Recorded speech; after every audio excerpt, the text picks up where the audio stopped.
A marathon, like for those of you that think a marathon is like a tremendous task, I'm not saying it's not a tremendous achievement. If you're running it for like speed, trying to be competitive, it's difficult. If you're running it for the sake of just running it, most people can do it. It's just one foot in front of the other and just don't quit and make sure your nutrition's on point. You do have to train to a certain degree just so you know what it feels like to suffer a little bit. I've walked from Eastbourne to Winchester, 100 miles, and it fucking sucks, mate, but it is just literally one foot in front of the other and don't stop. Someone did a reel that went viral. It was like, look, I can do a whole High Rocks in a t-shirt. Yeah. What I'm seeing primarily is, and there's nothing wrong with guys taking their shirts off, but there's douchebags taking their shirts off. There's people that do it in a wrong way. Like, look at my mid physique as I'm fucking strutting around, and it's like, High Rocks is not for good for physiques. CrossFit is better for good physiques.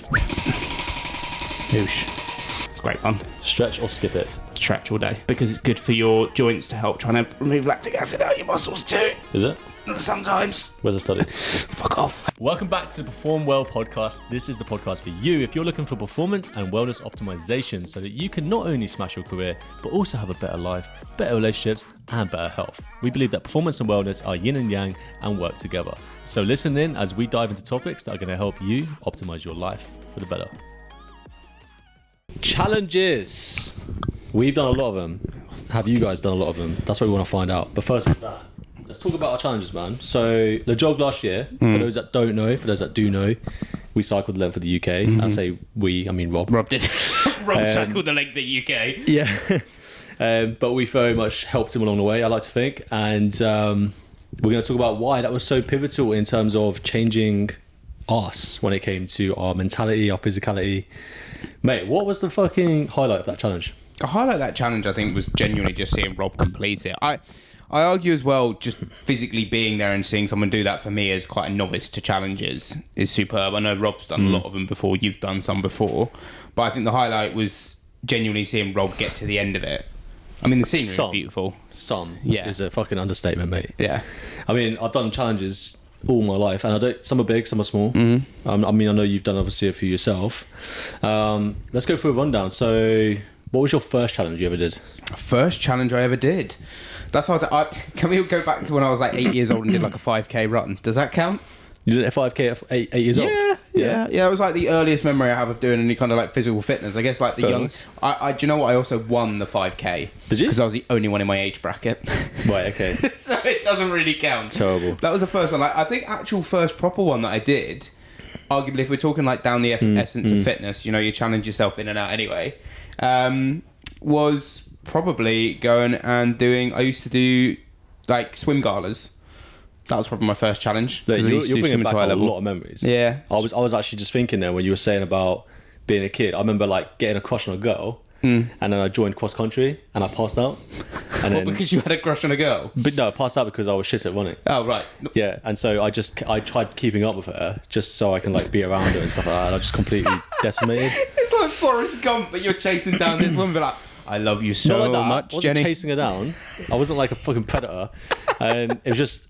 it was young love, and you just wanted to be around a person you find that you have a crush on. And so that was my idea. I was like, right, running must be the thing for me. Oh, mate, you say that, but I've done that recently, because when I first met Elle was signed up for the triathlon I was doing. The triathlon she was doing, she wanted to do it. She hadn't signed up for it yet.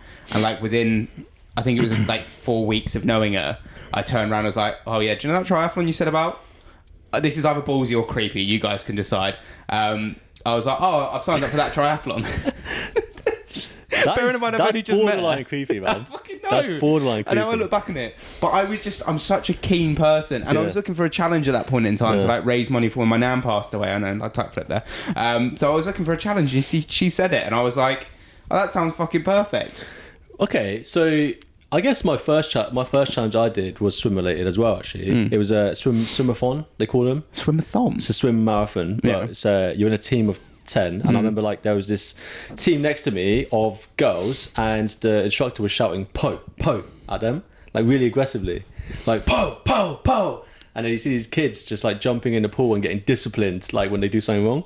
And I was like, what the fuck? What, do you know what that was about? Do you know why they were shouting? No idea, but they were wearing matching outfits, and I was just in a pair of shorts with bananas on them. Was this the same? Were you a team all the same as well? You were just kind of turn up. Our team was all over the place. Oh, were they? Yeah, oh, nice. We didn't win, but it was good fun. Well, it sounds like Poe probably won it, to be totally honest. And I went to Africa for a month, but that's kind of a trip more than a holiday. But like the challenge for that was that we had to pass fitness tests to make sure that we can keep up with like the treks and stuff like that, because we basically built mud huts in a village in Zambia.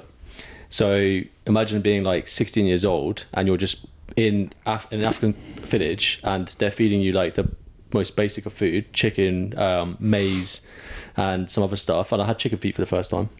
How was it? Bloody awful. It was like paper mache on the outside and like tenderness, like rubber on the inside. Awful. And that was good because I met someone that was in the SAS. He was the protection detail for our event.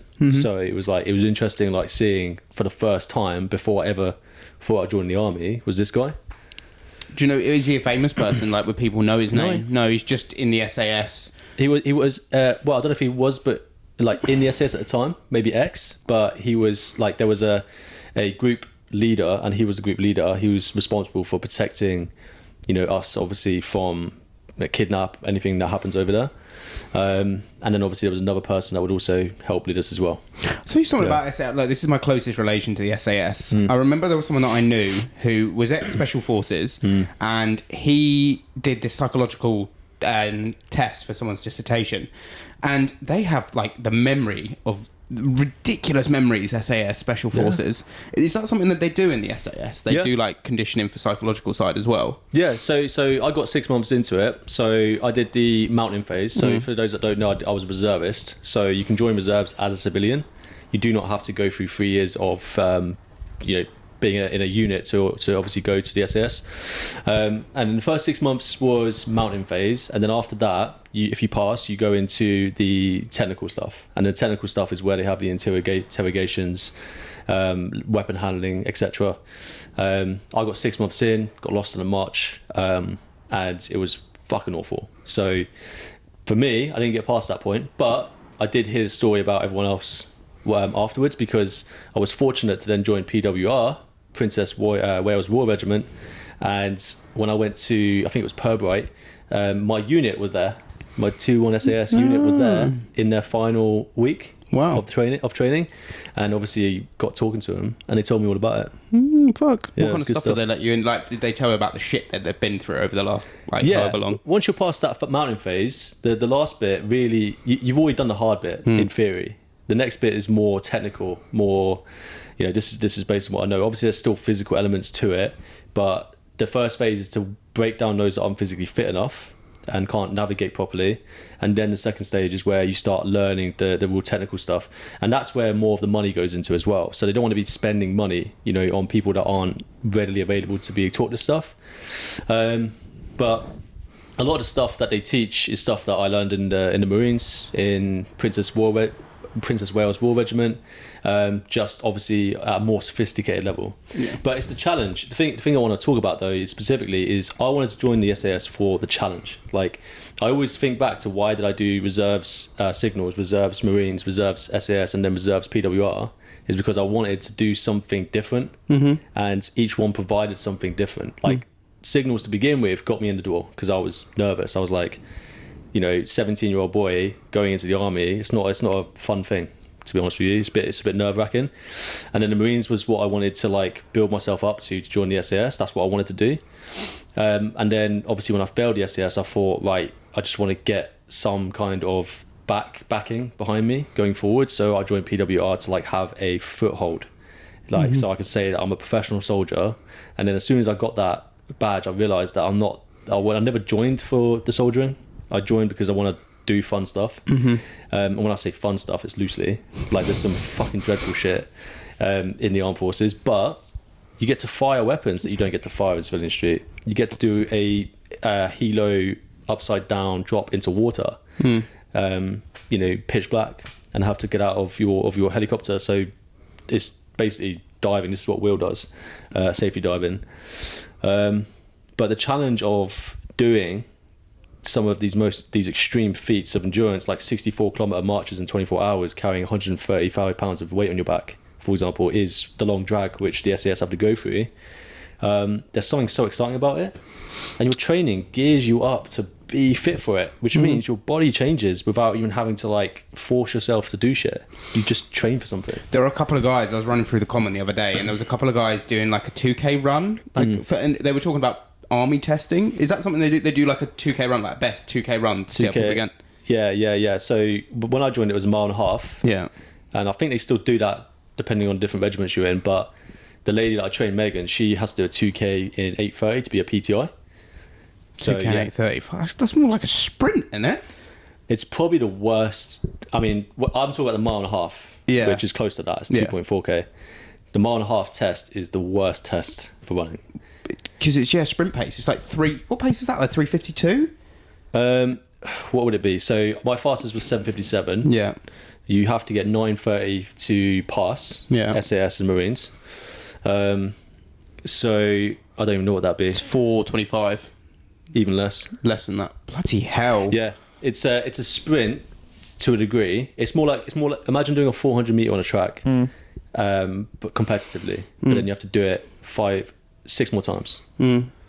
See, the thing is, for me, like you talk about that, it's an amazing challenge and an amazing accomplishment. I've only really been challenged recently, though. I argue. I don't think my challenges came too much in my youth. Like a lot of the stuff was team based, and I'm honest. And this is kind of a brutal evaluation. Team based sports don't test you as much as doing an individual based sport. Yeah. Because I think having the company and the cohesion of people around you makes it a hell of a lot easier. Like doing swim galas, it was you versus everyone else, but it was a nice warm pool, and you jumped in, you go for a swim. Compared to like people like Ross Edgley swimming in the Amazon for like 48 hours or whatever he's doing by himself, that kind of stuff is mad. But again, that's not where I'm looking at going. But I think like challenging side, as I say, I've stepped into the world of triathlon, so for me that has been my biggest challenge. And arguably when we did Le Jog and I did my longest ever cycle of those 260k stints back to back on like 3 hours sleep, that mentally has been my biggest challenge. But I still have to this day of image of Rob fucking on fuck all sleep, cycling for back-to-back days, still going up hills quicker than me. And I mean, I'm just competitive, so I'm just uber competitive, and I use that as kind of my challenge and stuff. But during triathlons, they suck. Like, they really suck, especially when you get biking to run. They are just horrendous to get going. And like, I'm going to go for the full distance one in September, which is the Bournemouth International Qualifiers. And I know that's going to be a bit more of a challenge, but again, it's about doing these things and stepping your foot out. I mean, we saw the marathon the other day. There were people who finished the marathon early at the half because of Southampton's course just being fucking horrible in terms of like for marathons. Yeah. There's a few hills from what I've heard. I mean, I've run a half marathon in Southampton. I guess I've changed the course. There are 2 meaty hills. Itchen Bridge is one of them because that feels like it goes on forever. But there's one. It's on the north. It's as you go up north. Burgess Road. Yeah. There's it's just a non-stop incline, and it's pretty brutal. A lot of people stop and walk on that. I was speaking to some of the avid runners that I train, and they're the same. But I think those challenges are important. I think a lot of people, anyone who's listening to this, I think challenges pull you forward. So like, I haven't signed up for the triathlon just yet, but I know as soon as I set that up, training plan comes into gear, dietary stuff come into gear, you start thinking more about that, and you booked it and signed up for it. And I think one of the biggest pulling forces you can ever have is turning around and saying to yourself, I'm going to do something I didn't do last year. And I think a lot of people need to just start stepping out their comfort zones a bit. It's so easy to sit on the sofa and scroll on Netflix, but if you get in from work at 5:30 and you're sitting there thinking, fuck, I've got a long cycle or a long run that I need to do for an hour and a half, that's discipline in there, and that builds a different human being, a different type of human being at the end of the day. So it's just building into that. And I think challenge-wise, it's just something that's good to do. I've challenged like my psychological side recently because I think some people, we spoke about this on the Ben Kuma podcast, but I've got like horrible PTSD from haunted houses. I hate anything horror. Do you? Yeah, I think we spoke a little bit on this. About sleep. But it ruins my sleep. Like I when I was really young, I say really young, like 17, I stayed around my girlfriend's house at the time, and there was a pile of clothes in the corner, and this is where I say it's psychologically testing for me. And I was just not sleeping well over that period of time. And I hallucinated to fuck. Because I thought that like pile of clothes in the corner was like a little girl. Just sat there, like watching me sleep. And it freaked me. That's wild how that's like growing as trauma though. It has, and it is trauma. Because it's like, I'm getting over it now a little bit. Weirdly enough, one of the ways I'm getting around it is playing a video game that's about hunting ghosts. I'll tell you something. I had sleep paralysis for the first time in my life when I was like 12 years old. I'm lying in bed and I wake up my eyes, I can't move, and I'm like, what the fuck is going on? I'm in my room, and I see this is when Lord of the Rings came out. I see Gollum or Smeagol eating my fucking brother, and then I see him coming over to me. He crawls onto my chest and starts biting into me, and I feel the pain, and then suddenly I can move, and I feel this stabbing pain in my chest, and then a week later I get meningitis. Weird. Yeah. Weird. And I go to hospital for 2 weeks because I don't know what fucking happened. It's weird, isn't it? The psychological, but a lot of people say that when you get ill, is that psychological trauma. But yeah, that's done like fucking Smeagol, mate. Smeagol. Gollum. You got done by Gollum. Gollum bit me. It's like Charlie bit my finger, but Gollum bit me. My fucking chest, man, and it hurt. Such a weird way of going. But weird. Challenges always come and go as well. And I'm training a couple of people for triathlons at the minute, and it's sick seeing them go through and want to do their first triathlons because people are so nervous. I think it's just crossing the bridge and being able to do it. Like business is a big challenge, but I don't think unless you're a business owner, you can kind of see into the world of business, but you don't realise how like back-to-back manic it can be. Yeah. Mentally, it's a massive challenge to manage things and trying to like give yourself the time off. We've seen like Kieran Carini the other week about burnout as well. But yeah, just challenge-wise, it's something that I want to do more of and try and push my comfort zone more and more and more. I don't think I'll ever go to an extent of an Ironman. I'd love to do like something like the London Marathon. Never thought I'd be saying those words, but I'd love to do it just to tick it off. A marathon, like for those of you that like think a marathon is like a tremendous task. I'm not saying it's not a tremendous achievement by any means. Like, yeah, you pussies, you can do a marathon. If you're running it for like speed, trying to be competitive, it's difficult. If you're running it for the sake of just running it, most people can do it. It's just one foot in front of the other, and just don't quit, and make sure your nutrition's on point. And you do have to train to a certain degree just so you know what it feels like to suffer a little bit. But it's literally, I've done so many miles, man. I've done a 100-mile South Downs walk, which was the next challenge that I didn't talk about. I've walked from Eastbourne to Winchester over the South Downs Way, 100 miles, and it fucking sucks, mate. But it is just literally one foot in front of the other, and don't stop. Same as Rob doing the cycle. And obviously, there's different elements to it because that's speed related as well, but most people can. If we did that in 7 days for that cycle, it would have been piss easy. Well, this is what I said to Rob. I said, let's do it in 5, and he said, no, 3.5. And I was like, fine, whatever. You maniac. Yeah. He did it more at 4 in the end. Yeah, just 4. No, 3.5. 3.5. He didn't. He didn't. Actual 3.5. time on the bike. Goal was 3, wasn't it? Actual time on the bike was 3.5 hours. Days. Bloody hell! But that's the thing. Like when you do challenges like that, look, let's be honest. Rob is crazy. He said he's on about doing another challenge now, didn't he? Like he wants to go and walk through all the stands or something like that, like Kazakhstan, Uzbekistan, stuff like that.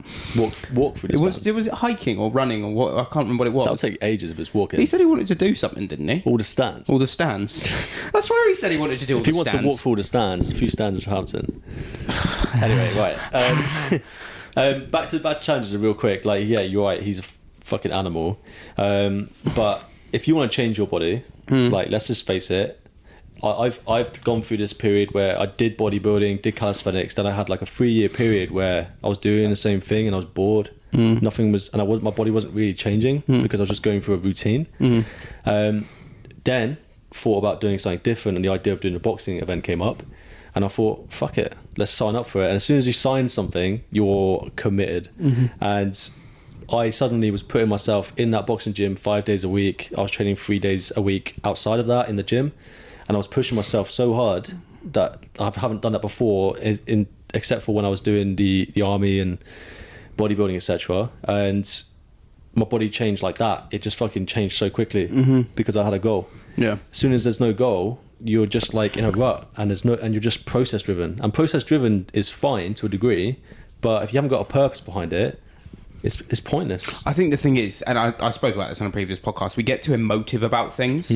We feel like we have to feel like we want to do it. You don't have to feel like you want to do it. You just have to do it at the end of the day and commit to say you're going to do it. I know that sounds... you need an interest. Yeah, you need an interest. You don't just spin the wheel and then pick a challenge like sign it up. Yeah, that's what I'm doing. I mean, maybe we should have done that today. We should have put loads of challenge on the wheel and me and Nick have to sign up for it. Just use... Next time, yeah, we'll do it. We'll put loads of horrible challenges, and then we have to commit to doing one. It. Oh my god! If you've got any interesting ones, by the way, comment them below, and then somebody's going to 24-hour death race, Spartan race. Oh no! Yeah. That's even you've got to have a head. You got to do an obstacle course non-stop for 24 hours. Oh, fuck that. Yeah. No, fuck that. That's not on my repertoire. I've done loads of those, by the way. You should do one. I want to do a Tough Mudder first because I think a Tough Mudder would be funny. Yeah, they're good. Yeah. Like Spartan race, Tough Mudder is really good actually. I'd say Spartan Race, Tough Mudder, very similar. They're just different kind of courses. Spartan Races, it's not... Well, because I know that Tough Mudder have got their electrical whatever it is, don't they? That's one of the ones that people fucking hate. Tough Mudder is probably a little bit more... Ooh, I don't know. What's the best way to describe it? Probably more social media, like... Pow, pow, pow. Like it's like a muddy high rocks. It's got more interesting things to do. Spartan Race is a little bit more like the basic, down to earth, but there's a lot of obstacles. Like it's like military boot camps, but they're obviously really shit. That's where they stem from, didn't they? Yeah, like military assault courses are not actually that hard compared to Tough Mudders and stuff. They're just very boring and basic, and like you get thrown around as quick as you can. It's difficult. I had a very controversial chat with one of my clients earlier. And it was a chat coming in. Now, look, I agree it's different types of challenges, but I argued that a triathlon is harder than a high rocks event when you're going for pace. What distance? Full distance, yeah. Like Olympic distance. Yeah. I think a triathlon's harder than high rocks. Well, it's longer. Exactly. And I think it's different energy systems, and I agree with that. But we were talking about the different types of fatigue you experience. What's harder then? An Ironman or an 8-round boxing fight? Oh, that's a tough one, isn't it? That is tough. Because the thing is, the lads that do... I'm not majorly into the world of boxing, but you see how physically knackered they are by the end of it. They're brain dead against an Ironman. Then this is the thing. Ironman's consistent pace. It's all about consistent pace. And, you know, same thing, one foot in front of the other. But you can't predict a boxing match at all. I hate to say it, but I want to say a boxing match. It's tough. I've not done an Ironman by any means, but I've done obviously long endurance challenges, and on the flip side, I've done 3 2-minute rounds in boxing, and it's over quicker, but your mindset has to be in a very intense zone. It's like powerlifting. You have to just be fucking geared up for that very small amount of time and be absolutely in the zone. Whereas with a long distance event, you can start off a bit slower and just kind of like allow your mind to grow into it. So totally different. But the energy systems alone, I mean, hitting the red zone, which you're going to be hitting a red zone for probably about 75% to 90% of that fight, which is hard to do. It's similar with high rocks though, because high rocks again is very fatiguing. But I argue look, when high rocks was put together, they wanted to make it accessible and people were able to do it. So they didn't think like, okay, we're going to make this really fucking challenging, as you said, like a Spartan's race or something like that, a really hard Spartan's race. They're going to put stuff in that people can do, and most of the stuff when they come in and do it, they seem to manage it. And I'd argue if it was that hard, less people would sign up for it. But high rocks is one of the most popular events in the world. I'm not discrediting how hard it is, by the way, just in comparison to triathlons, but less people sign up for triathlons than I think high rocks is a trend. It is a trend. Yeah, and I think it's gonna die if they don't start like changing it. Like CrossFit. Obviously they can't do the same workout every single time. People are gonna get bored of it. But what I'm seeing primarily is, and there's nothing wrong with guys taking their shirts off, but there's douchebags taking their shirts off. Like, there's people that do it in a wrong way. Like, look at my mid physique as I'm fucking strutting around, and it's like, and they're just trying to look as good as possible. Someone did a reel that went viral. It was like, look, I can do a whole high rocks in a t-shirt. Yeah. Because it's true. Just fucking do the high rocks. Take the shirt off if you're warm. Yeah. I get it, but like, don't do it for like, I want to show off my fucking body, because you don't have a good body, guys. I'm sorry to say it. High rocks is not for good for physiques. But people can't do it. CrossFit is better for good physiques, and then bodybuilding is obviously like different types of bodybuilding. Classic bodybuilding, fucking legit. All right. Well, arguably then. Okay. So you're not doing it for looks. A CrossFit. CrossFit Games. Yeah. Or high rocks, which is harder. Apologies for interrupting the podcast. We know you're getting fully engrossed into this episode, and we really appreciate you stopping on the video on YouTube or on Spotify if you found us through one of the search pages. Make sure to leave a review and a subscription if you haven't already. But we just wanted to interject a point here that me and Nick have 15 years of coaching experience between us, and it's only getting better as we've got better guests on the podcast. The only way we can do that, though, is with the growth of our program that we've just released. We've got a 12-month PerformWell program, which has just dropped, and we'd love you guys to get involved in it. If If you want to know more details, make sure to head to the description, as we've got our website in there, which can give you a full overlay of the program. We're looking to help career-driven professionals, entrepreneurs, small business owners, and anyone dominate their life by improving their lifestyle. Me and Nick like to claim ourselves as experts in this area, and if you want to check out some of our other transformations, I'm sure you do. We've got some amazing people who have performed so well off the back of this program. Have a cracking day, and we really appreciate your time. Let's get back to the podcast. CrossFit. Yeah? Yeah, CrossFit is so versatile. So much variety to it. I did see something on there, like they claimed the woman to be the fittest woman in the world when it comes to CrossFit. They are strong. Have you seen their shoulders on those girls? Oh, they're ridiculous, aren't they? They're not huge. Wrong word. They are fucking huge. They got big shoulders. They're strong. They're really. I've seen biceps on them as well. But the thing is, these people are described as the fittest people in the world as well, because they put themselves through those challenges, put them through the rigor. Like those CrossFit, a Murph, for example. You know, a Murph. I've never done one. I know you. Did you do one last year? I've done 3 Murphs back to back. 3 Murphs. But that's because of a guy I know called Danny who did 30 Murphs in 48 hours. Back to back. Yeah. My God. The full weight, 20 pound weighted vest, 1 mile run, 100 pull-ups, 200 push-ups, 300 squats, 1 mile run, 30 times back to back. Barbell squats or bodyweight squats? Bodyweight. Squats. With the vest. Oh, with the vest. So it's 20 kilo squats, basically. I can imagine that just being brutal, though. But there's all these different... barbell division. Oh, really? Yeah. But there's all these different challenges that you can get on. They all challenge different energy systems, so obviously choose one that you'd like to do. And I challenge anyone watching this podcast to just have a look through some events, try and pick one. You know, as I say, I coach people through triathlons. You know, Nick's perfectly capable of coaching people through any event. Yeah. We've got such a strong background in both of them. And if it's aesthetics, go for a photo shoot. Yeah. Do a bodybuilding show if you want, but like photo shoot is probably the easiest in for a lot of people that want to go for looks. Yeah, and there's nothing wrong with that. Like I've got clients that have done it before. They do a photo shoot, gives them purpose. They're people that don't quite know what challenge they would want to do. So it can be physical, it can be performance based, it can be how you look. It doesn't matter. But set a deadline on these things. Yeah. Like one of the key things to come out of this podcast is set yourself a deadline with things. I saw something the other day. I think we can get so flouncy with like social media and then people talking, but like, you shouldn't put pressure on yourself. I'm like, fucking put pressure on yourself. Like, come on. Yeah. Like, you need to turn around, give yourself a deadline and say, I want to achieve this by X date. Because again, it's that pulling force. It's the momentum to drive you to do it. If you want to lose 20 kilos, be realistic, obviously. Don't turn around and say you want to lose 20 kilos in 2 days. It won't happen unless you have severe diarrhea.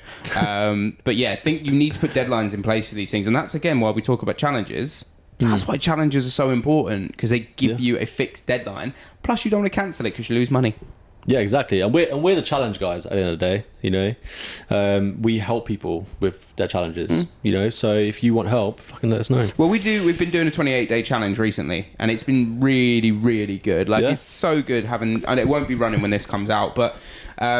We do them every kind of 3 to 4 months, and they've been so good with the support that we get next from everyone coming in. June, July, yeah. July, yeah. So the next one's in July. So if you're interested, let us know. But we get great results from it as well, because people say, and it's what I get from a lot of the midway calls, they turn around and be like, well, I'm only doing this for 28 days, so I can do it. And I'm like, well, you're not only doing it for 28 days. You'll realise that at the end.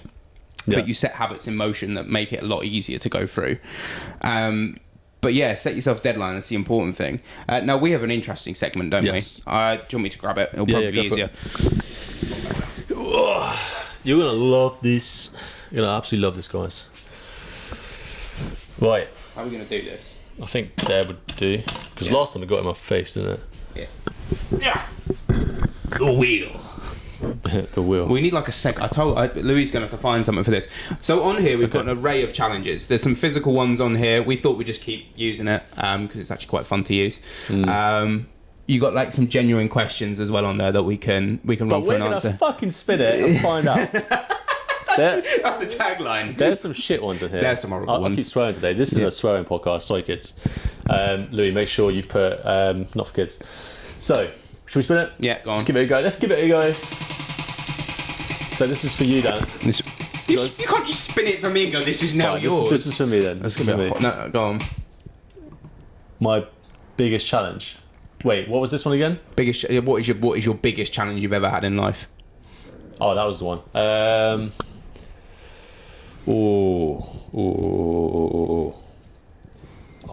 I would like to say SES, but I don't think it was because I was in the headspace at the time. when your headspace is in that place, it doesn't feel like the biggest challenge. The biggest challenge was boxing. Just because I did not want to get knocked out in front of 1,000 people, and I was really nervous about it. Yeah, there's a lot of people turn out for that one. Yeah, I was watching a lot of YouTube boxing fights and boxing fights in general, and I was thinking, how cool would it be just to give it a go? And then when I signed it, I was terrified.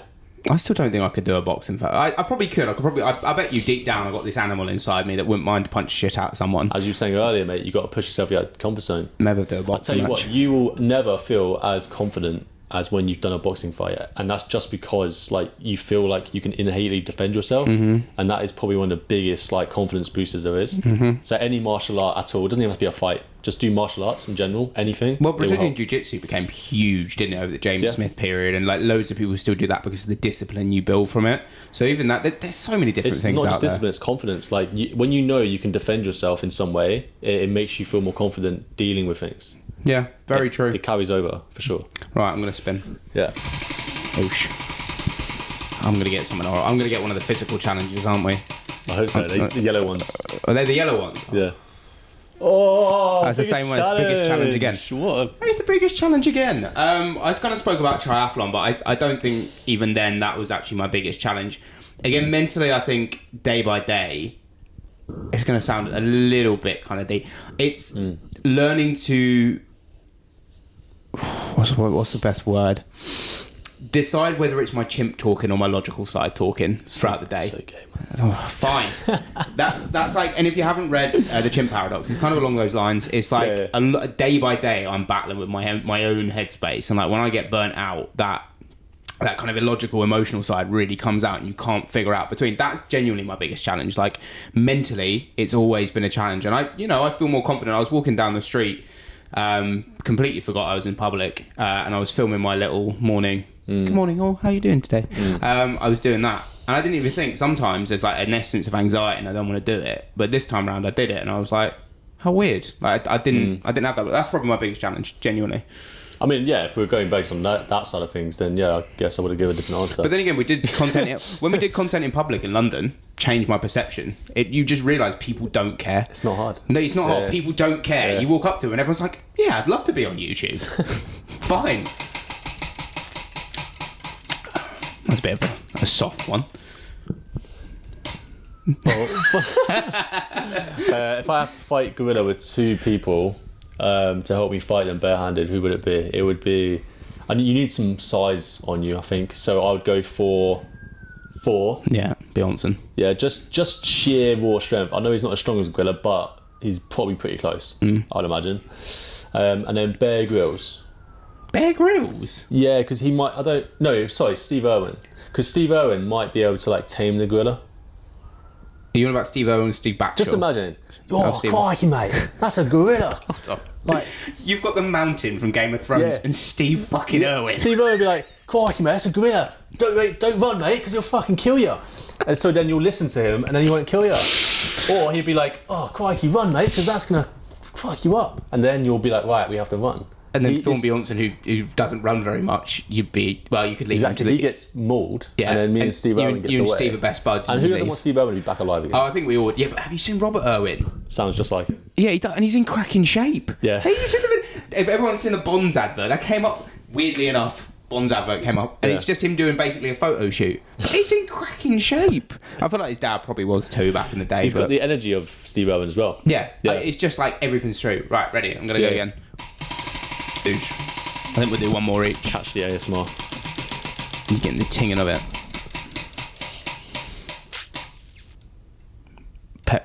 Pepsi or Coke. Coke Zero all day. Pepsi Max, meh. I'm alright with it. Yeah? Yeah, nice and easy. No. Yeah.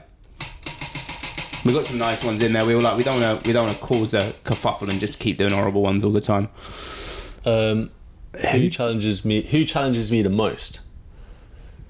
Apart from like the cliche me. Okay, can't say myself because obviously I easily challenge myself most days. Who challenged me at the most at the moment, especially? I don't know. I'd love to say you, Dan, but I think it's Emma. Fair, because I live with her and she is challenging in the best way possible.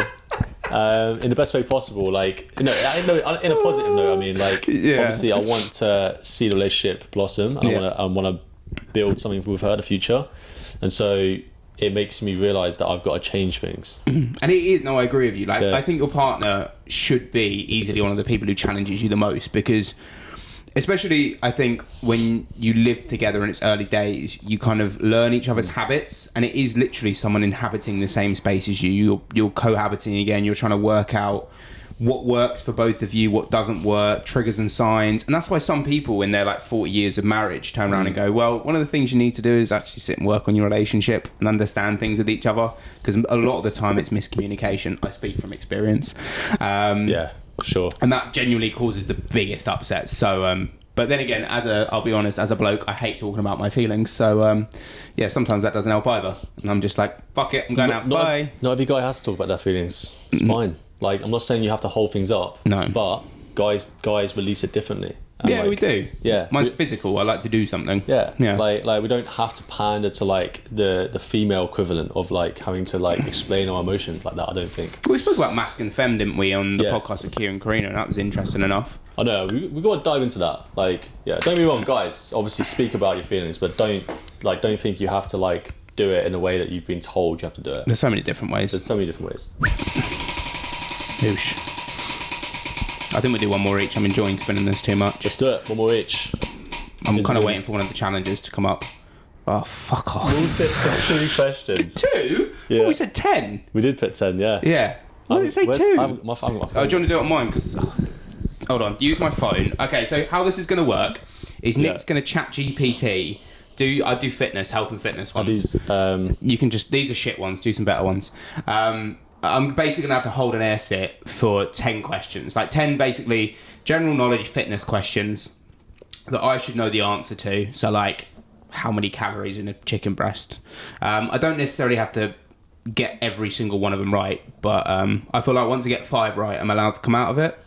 No, that's all 10. I have to get 10 right. You just have to answer all 10. Okay, fine. Okay, we'll make a rule. If you get 5 right, then you can stop. Okay. Does that have answers with it as well? Yeah. It does have answers. Okay, well, you're going to have to tell me when to start for this one. What is this? These questions are awful. Sorry, my bad. Let's do that again. Give me 10... I'm just going to do rapid fire. Now, while Nick does this as well, what we'll say to you guys is this wheel is going to be on every single podcast that we have live. So make sure... Live? Make sure you drop in your questions as well you'd like to see on the wheel, and the most liked ones will be the ones that we pop on here. So if Lou can make a little reel about this as well, I think it'd be good to see how many questions. Okay, these are a bit shorter. So basically, when I ask these questions, trying to stay in shot. I'm going to ask you a question, then you're going to say why. All right. Ready? Really quick. Go. Cardio or weights? Weights. Why?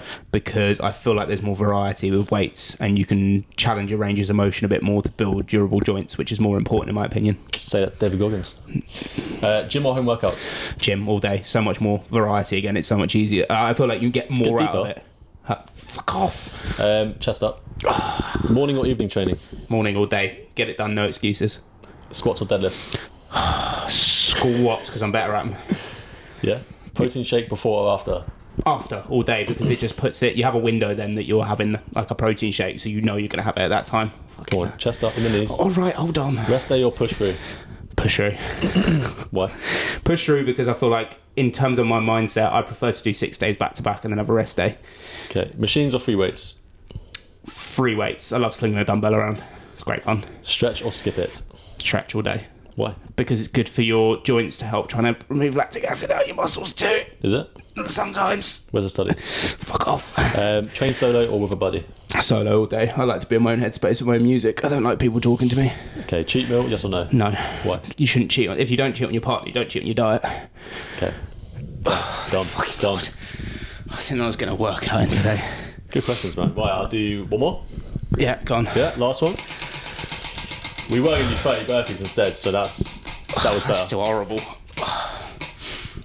Who challenged you the most? We've had that one spin again. Not doing that again. Let's go again. No, hold up. No, go one more. Done that one already. Yeah, do a little one. Last one, guys. Last one. Best pistol squat. Right. We're going to have to just stand them up. Stand them up like that. Yeah. Okay, so I'll let Nick go first. So Nick's going to go first. And then you guys can judge in the comments who did the best one. You try and stay in frame. Okay. All right, ready?